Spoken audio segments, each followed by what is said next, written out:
വിശദമായ വാർത്തകളിലേക്കാണ്. തെരഞ്ഞെടുപ്പ് ഫലം മോദിയുടെ ഭരണത്തിനെതിരായ ജനവിധി എന്ന രമേശ് ചെന്നിത്തല. കേരള സർക്കാരുകൾ ജനവിരുദ്ധ സർക്കാരുകളായിരുന്നു.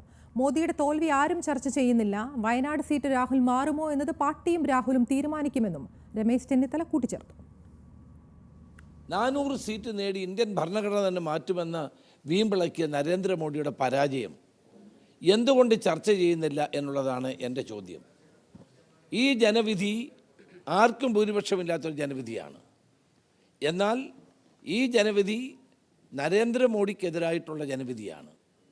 മോഡിയുടെ 10 വർഷക്കാലത്തെ ഭരണത്തിനെതിരായി ഇന്ത്യയിലെ ജനങ്ങൾ ചിന്തിക്കുന്നു എന്നുള്ളതിൻ്റെ ഏറ്റവും വലിയ ഉദാഹരണമാണ് നമ്മൾ ഈ തെരഞ്ഞെടുപ്പിൽ കണ്ടത്.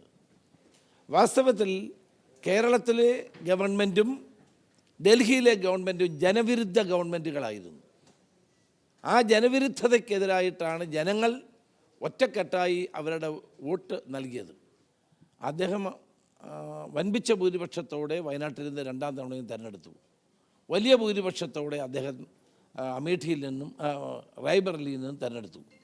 ഏത് സീറ്റ് നിലനിർത്തണം എന്നുള്ളത് അദ്ദേഹവും പാർട്ടിയും ചേർന്ന് തീരുമാനിക്കും. എന്നിട്ടേ മറ്റു കാര്യങ്ങളിലേക്ക് നമ്മൾ കടക്കുകയുള്ളൂ.